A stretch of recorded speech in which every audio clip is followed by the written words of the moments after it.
أعوذ بالله من الشيطان الرجيم. بسم الله الرحمن الرحيم. ولقد يسرنا القرآن للذكر فهل من مدكر.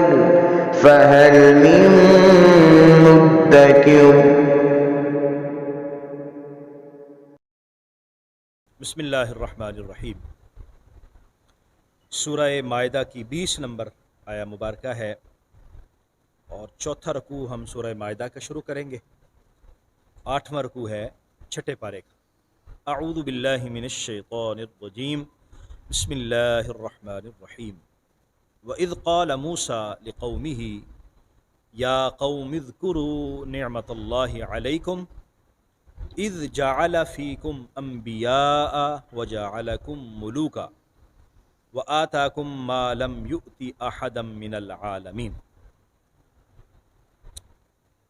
ہم نے اہل کتاب کا تذکرہ پڑھا، یہود کا خاص طور پر ذکر ہوا، نصارہ کا بھی ذکر ہوا۔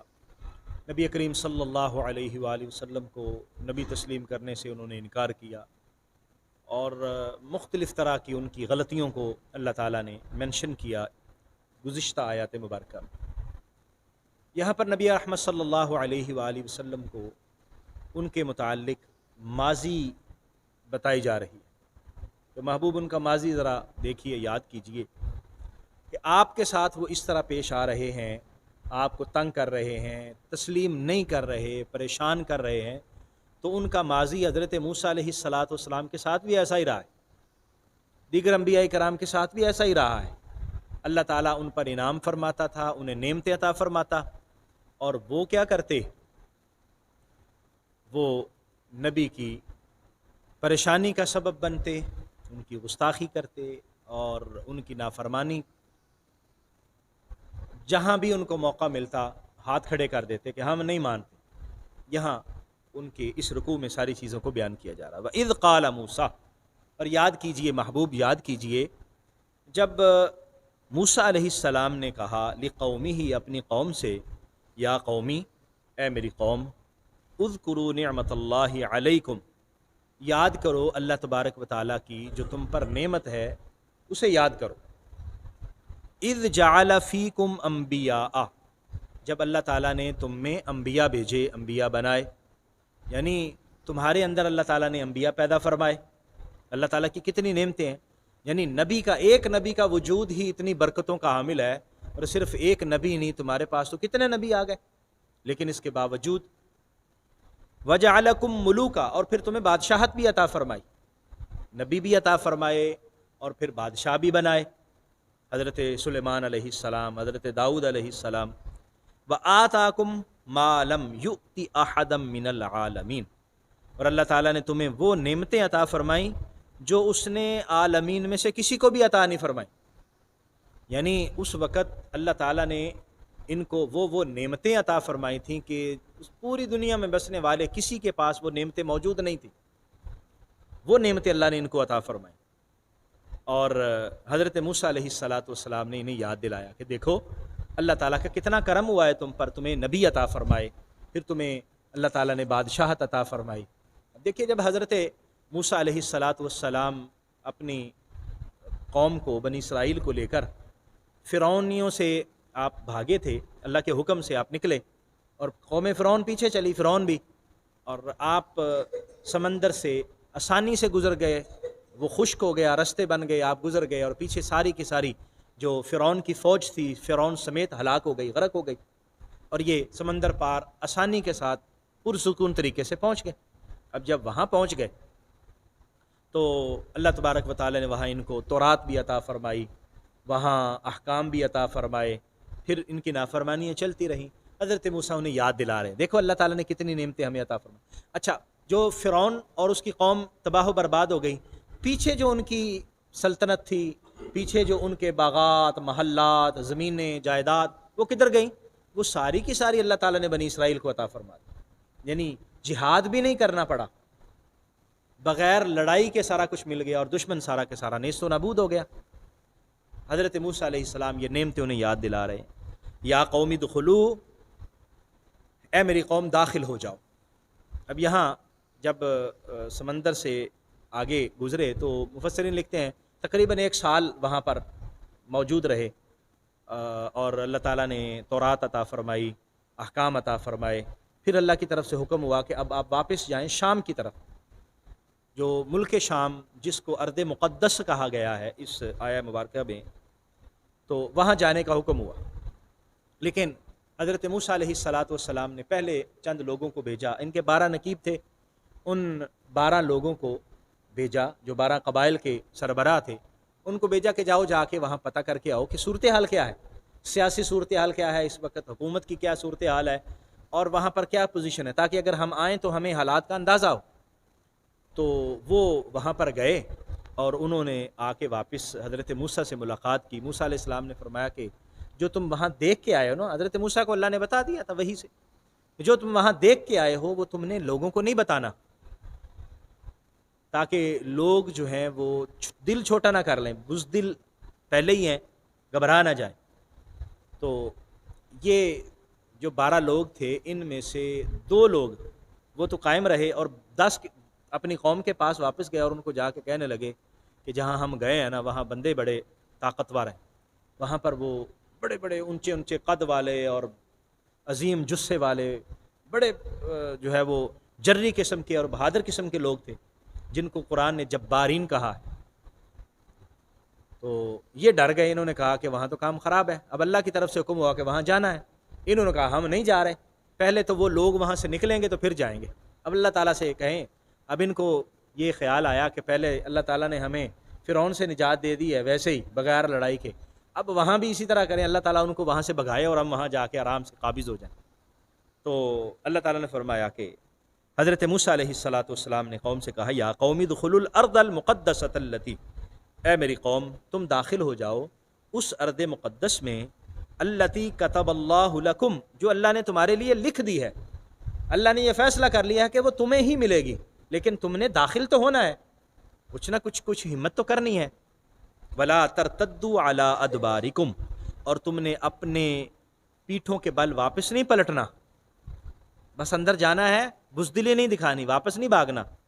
فتنقلبوا خاسرین، وگرنہ تم واپس پلٹو گے تو خسارہ اٹھاؤ گے، خسارہ اٹھاتے ہوئے واپس آؤ گے، واپس نہیں آنا، آگے بڑھنا.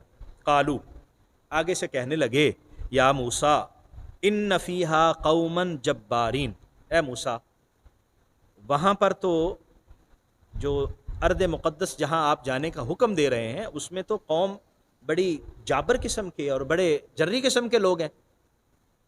وَإِنَّا لَن نَّدْخُلَهَا، ہم ہرگز داخل نہیں ہوں گے، حتیٰ یخرجوا منہا، حتیٰ کہ وہ وہاں سے نکل جائیں. وہ جو وہاں پر اتنے قداور لوگ اور بہادر لوگ اور جری قسم کے لوگ وہاں موجود ہیں، وہ وہاں سے نکلیں گے تو ہم جائیں گے. فَإِن يَخْرُجُوا مِنْهَا، اگر وہ نکلیں گے فَإِنَّا دَاخِلُونَ، تو پھر ہم داخل ہوں گے، ویسے ہم نہیں داخل ہوں گے. حضرت موسیٰ علیہ السلام نے بڑا سمجھایا، بھی اللہ کے بندو، اللہ تعالیٰ نے وعدہ فرما لیا ہے کہ وہ ساری کی ساری زمین تمہیں دے دی، اللہ نے لکھ دی ہے، تو تم اس طرح نہ کرو، چلو. قال رجلان من الذین یخافون انعم اللہ علیہما، ان میں سے صرف 2 لوگ، جو 12 لوگ تھے نا ان میں سے صرف 2 لوگ، وہ 2 لوگ من الذین یخافون، ان لوگوں میں سے جو اللہ تعالیٰ سے ڈرتے ہیں، انعم اللہ علیہما، اللہ نے ان پر رحم فرمایا، کرم فرمایا، ان پر نعمتیں انہیں عطا فرمائی تھیں. وہ جو 2 لوگ ہیں جن پر اللہ تعالیٰ نے نعمت فرمائی تھی، انہوں نے کیا کہا، ادخلوا علیہم الباب، دروازے سے داخل ہو جاؤ، جو دروازہ تمہارے سامنے آئے گا تم اس میں داخل ہو جانا. فَإِذَا دَخَلْتُمُوهُ، جب تم اس میں داخل ہوگے، فَإِنَّكُمْ غَالِبُونَ، تو تم غالب ہو جاؤ گے، غلبہ تمہارا ہو جائے گا، صرف تم نے داخل ہونا ہے. وَعَلَى اللَّهِ فَتَوَكَّلُوا إِن كُنتُم مُؤْمِنِينَ، اللہ پر ہی توکل کرو، اگر تم مومن ہو نا تو پھر توکل اللہ پر رکھو، پھر یہ بزدلی نہ دکھاؤ، پھر یہ خوف نہ کرو، ڈرو مت، تم نے صرف دروازے سے اندر داخل ہونا ہے، اللہ تعالیٰ تمہارے ساتھ ہے، نبی تمہارے ساتھ ہے، اللہ کی مدد تمہارے ساتھ ہے. قالو، وہ اڑے رہے، اپنی ضد پر قائم رہے، کہنے لگے یا موسیٰ انا لن ندخلها ابدا، ہم تو اس میں کبھی بھی داخل نہیں ہوں گے، آبادان کا مطلب ہے کبھی بھی قیامت تک داخل نہیں ہوں گے، ما دامو فیہا، جب تک وہ لوگ وہاں موجود ہیں ہم وہاں داخل نہیں ہوں گے۔ فذہب انت وربک، جائیے آپ اور آپ کا رب، آپ جائیں اور آپ کا رب، فقاتلا، آپ جا کے لڑیں، ان ہاہنا قاعدون، ہم تو یہاں بیٹھے ہیں، ہم تو نہیں جا رہے۔ سیدھی سادی، یعنی بالکل ڈائریکٹ، کوئی معذرت نہیں، کوئی ایکسکیوز نہیں، ڈائریکٹ ہم بیٹھے ہیں جی، آپ جائیں اور اللہ جائے، آپ اور آپ کا رب جائیں، وہ لڑیں جا کے، ہم نہیں جا رہے۔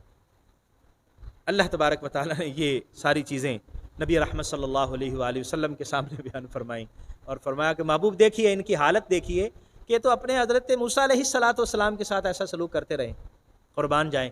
آپ اگر دوسری طرف نبی کریم صلی اللہ علیہ وسلم کے صحابہ کو دیکھیں گے تو وہاں عجیب ہی منظر ہے۔ غزوہ بدر کا معرکہ درپیش ہے، نبی کریم صلی اللہ علیہ وسلم نے صحابہ کی میٹنگ بلا لی، حضور علیہ السلام نے فرمایا کہ اٹھو، بتاؤ کیا کرنا چاہیے، اور حضرت سعد رضی اللہ تعالیٰ عنہ اٹھتے ہیں، کھڑے ہو کر عرض کرتے ہیں، یا رسول اللہ صلی اللہ علیہ وسلم، ہم موسیٰ اور اس کی قوم جیسے لوگ نہیں ہیں، ہم یہ نہیں کہیں گے کہ آپ اور آپ کے رب جائیں اور جا کے لڑیں، نہیں، آپ ہمیں سمندر میں چھلانگ لگانے کا حکم دیں، ہم آپ سے پوچھیں گے نہیں کہ آپ نے ہمیں یہ حکم کیوں دیا، آپ حکم دے کے دیکھیں، ہم آپ کے حکم پر سمندر میں چھلانگ لگا دیں، قربان ہو جائیں گے، اپنی گردنیں کٹا دیں گے، اپنے خون بہا دیں گے، کبھی بھی پیچھے نہیں ہٹیں گے۔ یہ نبی کریم صلی اللہ علیہ وسلم کے جان نثار صحابی جو حضور علیہ السلام پر اپنا سب کچھ نشاور کرتے ہیں، اور دوسری طرف بنی اسرائیل وہ کیا کہتی ہے، موسیٰ آپ جائیں اور آپ کا رب جائے وہ لڑے۔ قالا، اب حضرت موسیٰ نے اللہ کی بارگاہ میں گزارش کر دی، قال ربی انی لا املک الا نفسی و اخی، حضرت موسیٰ نے عرض کیا ہے میرے رب، بلا شبہ میں مالک نہیں ہوں، میں ان کو تبدیل نہیں کر سکتا، یہ ایسے بد نصیب لوگ ہیں جن کے دلوں پر مہر لگ چکی ہو، اور جن کے دل جو ہے وہ اس قدر سخت ہو چکے ہوں، وہ پھر بدلتے نہیں ہیں، وہ پھر معذرت کی طرف نہیں آتے، وہ پھر جھکنے کی طرف نہیں آتے، اکڑے رہتے ہیں۔ حضرت موسیٰ نے عرض کیا، لا املک، میں ان کا مالک، الا نفسی و اخی، ہاں میں اپنا ذمہ دار ہوں اور اپنے بھائی ہارون کا، میں اس کا تو مالک ہوں، ان کو کہہ سکتا ہوں اپنے آپ کو، یہ تو میری کوئی بات سن ہی نہیں رہے۔ ففرق بیننا و بین القوم الفاسقین، اب تو ہمارے درمیان اور یہ جو نافرمان قوم ہے ان کے درمیان فرق کر دے، جدائی، ہم نے کافی عرصہ کٹھے گزار لیا ہے، لیکن یہ لوگ اپنی اسی ہٹ درمی پر قائم ہیں، اب ہم میں تفریق کر دی جائے۔ قالا، اللہ نے ارشاد فرمایا، فإنہا محرمۃ علیہم 40 سنہ، بس ٹھیک ہے، جب یہ بات مان نہیں رہے تو پھر ہم نے وہ زمین، وہ ارض مقدسہ ان پر حرام کر دی، 40 سنۃ، 40 سال تک۔ اب یہ 40 سال تک پھر جو ہے وہ وہاں نہیں جا سکے، ادھر ہی جنگلوں میں، بیابانوں میں، صحراؤں میں خاک چھانتے رہیں، ادھر ہی پھرتے رہیں، اور ادھر ہی جو ہے وہ اپنی رسوائی کا باعث بنتے رہیں، یتیہون فی الارض، زمین کے اندر اسی طرح سرگرداں پھرتے رہیں۔ فلا تیأس علی القوم الفاسقین، آپ نے فاسق ان نافرمان قوم پر کوئی افسوس نہیں کرنا کسی طرح کا، یہ اسی طرح، یہ ایک رکوع ہے پورا، اللہ تبارک و تعالیٰ نے یہ واقعہ یہاں پر ذکر فرمایا اور بنی اسرائیل کے احوال کو بیان فرمایا کہ کس طرح اللہ تبارک و تعالیٰ نے حکم دیا، حضرت موسیٰ نے حکم دیا کہ چلیں، اٹھیں، کوئی جہاد کی طرف، کوئی ہمت کریں، کوشش کریں، اللہ کی مدد آئے گی، ہم تھوڑا سا بڑھے تو صحیح، لیکن وہ لوگ سٹل انہوں نے کہا جی نہ، ہم نہیں آگے جاتے، تو اللہ تعالیٰ نے پھر ان کو سزا بھی دی، پھر 40 سال تک وہاں پھرتے رہے۔ اب پھر صورتحال کیا ہوئی، وہ جو بابے تھے، جو اکڑ خاں، سارے کے سارے مر گئے، اور پیچھے سے پھر نئی پود آئی، نئی نسل آئی، نئی قوم جوان ہوئی، تو انہوں نے دیکھا کہ ہمارے بڑوں نے کیا گستاخی کی، نافرمانی کی اور رسوائی کا باعث بنے، انہوں نے کہا کہ ہم تو جائیں گے، ہم لڑیں گے، پھر وہ آگے بڑھے اور ارض مقدسہ کی طرف گئے تو اللہ تعالیٰ نے انہیں فتح عطا فرما دی، اور پھر وہ ساری کی ساری سلطنت ان کے پاس آ گئی۔ تو یہاں پر یہ ایک سبق بھی ہے کہ وہ لوگ جو سستی کا شکار، کاہلی کا شکار ہوتے ہیں اور جہاد سے ڈرتے ہیں اور قربانیوں سے ڈرتے ہیں، کبھی بھی وہ قوم فاتح نہیں بنتی۔ فاتح وہ لوگ ہوتے ہیں جو قربانی دینا جانتے ہیں، جو فرما برداری کرنا جانتے ہیں، اور جو آگے بڑھنا جانتے ہیں۔ جو بزدل ہوتے ہیں، چھپنے والے اور ڈرنے والے، وہ کبھی بھی آگے نہیں بڑھ سکتے اور وہ کبھی بھی قیادت نہیں کر سکتے۔ قائد وہ بنتا ہے جس کے اندر بے باکی ہو اور بے خوفی ہو اور وہ نہ ڈر ہو اور اس کے اندر آگے بڑھنے کا جذبہ موجود ہو. اور قوم کی یہی صورتحال ہے، جو ایسی قوم ہوگی اللہ کریم اس کو پھر عروج اور سلطنت عطا فرمائے گا. اور ہماری تاریخ اسلام کا آپ مطالعہ کر لیں، ہمارا ایسے تھا حال رہا ہے.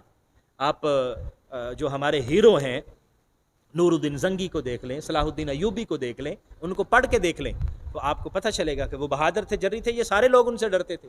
یہ صلیبی جو جنگیں ہوئی ہیں اور اللہ تعالیٰ نے اہل ایمان کو فتح عطا فرمائی ہے، وہ جرت اور بہادری اور پیش قدمی سے. ورنہ ہمیشہ مسلمانوں کی جنگی تعداد بھی کم رہی ہے اور ہمیشہ ان کا اسلحہ بھی کم رہا ہے، فوجی بھی کم رہے ہیں، لیکن اللہ تعالیٰ نے فتح عطا فرمائی. اور پھر جب بزدل لوگ آئے، پھر جب درمیان میں غدار آئے اور ان کا مطمع نظر حکومت بنا، ان کا مطمع نظر تخت بنا، ان کا مطمع نظر دنیا بن گئی، تو پھر فتح بھی ہم سے روٹ گئی اور پھر رسوائی اور ذلت جو ہے وہ عالم اسلام کا مقدر بن گئی.